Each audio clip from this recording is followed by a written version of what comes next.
ప్రవేశపెట్టి దీపం పథకం ప్రవేశపెట్టి ఎంతో మంది హృదయాల్లో స్థానం గెలుచుకొని ప్రపంచంలోని తెలుగు వాళ్ళందరూ కూడా గర్వపడేలా మన నాయకుడు అని పిలుచుకునే మన చంద్రబాబు నాయుడు గారు ఈ రోజు అనాల్సిన విషయం సంసిద్ధం.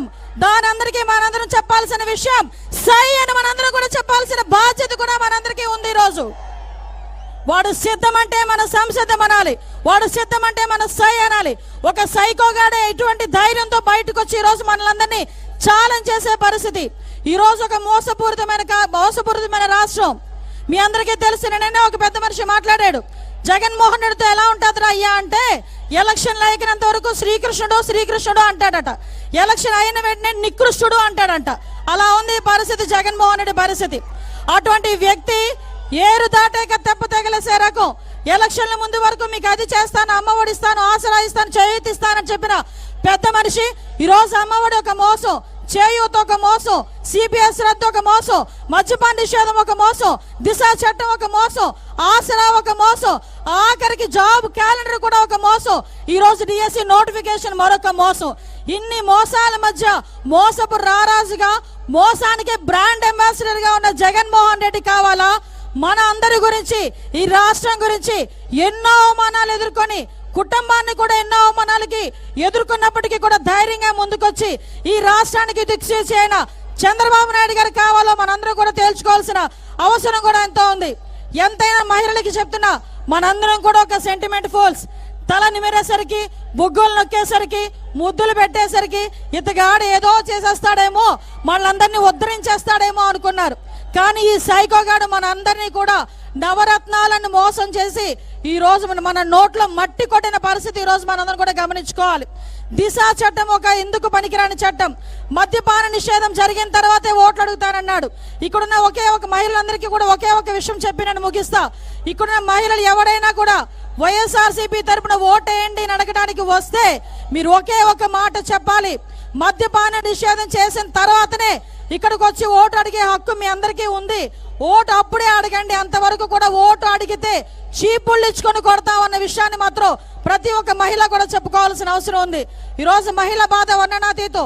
పెరిగిపోయిన కరెంటు ఛార్జీల ధరలు, పెరిగిపోయిన నిత్యావసర వస్తువుల ధరలు, చదువుకునే పిల్లడు ఉద్యోగం రాక ఇంట్లోనే కూర్చునే పరిస్థితి, ఈ రోజు భర్త బయటికి వెళ్ళి పని చేయాలంటే పని లేని పరిస్థితి, ఈ రోజు బతకాలంటేనే విపరీతమైన భయపడే పరిస్థితి నుంచి ఈ రోజు మన రాష్ట్రాన్ని మనం రక్షించుకోవాలన్నా, మన పిల్లల భవిష్యత్తు గురించి ఆలోచించాలన్నా, మహిళల రక్షణగా ఉండాలన్నా ఒకే ఒక నినాదం, అదే జై చంద్రబాబు నాయుడు గారు, జై తెలుగుదేశం, జై జనసేన.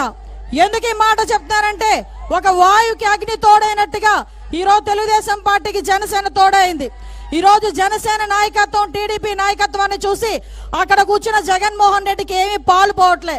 ఏదో అంటారు కదా, గోరు చుట్టు మీద రోకలు పోటున్నట్టు చంద్రబాబు నాయుడు గారు, పవన్ కళ్యాణ్ గారు, లోకేష్ బాబు గారు ఒకవైపు నుంచి వాయిస్తా ఉంటే ఇంకొక వైపు నుంచి వాయించడానికి వచ్చింది ఎవరావిడా? షర్మిల. ఎవరమ్మా ఆవిడ? షర్మిల. జగనన్న వదిలిన బాణాన్ని అని చెప్పి ఆ రోజు ఇదే జగన్మోహన్ రెడ్డి సీఎం కావాలని రాజకీయ భవిష్యత్తు గురించి సుమారుగా 3200 కిలోమీటర్లు పాదయాత్ర చేసిన అతని చెల్లి ఈ రోజు బయటకు వచ్చి ఎండగడుతుంది. ఈ రోజు మనందరం కూడా ఒకటే తెలియజేసుకోవాలి, ఈ రోజు నీకు నాకు సమాధానం చెప్పినా చెప్పకపోయినా జగన్మోహన్ రెడ్డి షర్మిలకి మాత్రం ఎట్టి పరిస్థితుల్లోనే సమాధానం చెప్పాల్సిన అవసరం ఉంది.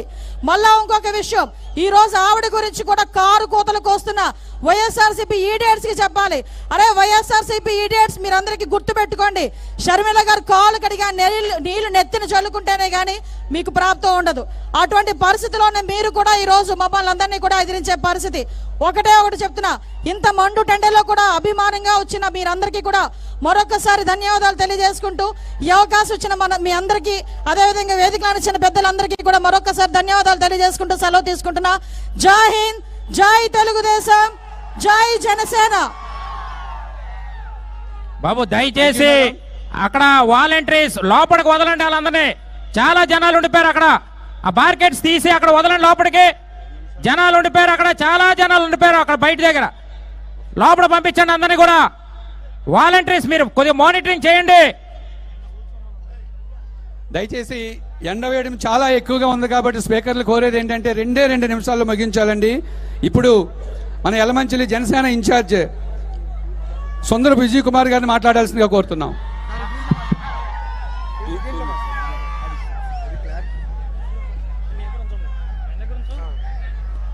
వేదికలు అలంకరించిన పెద్దలకి, ఇక్కడికి విచ్చేసిన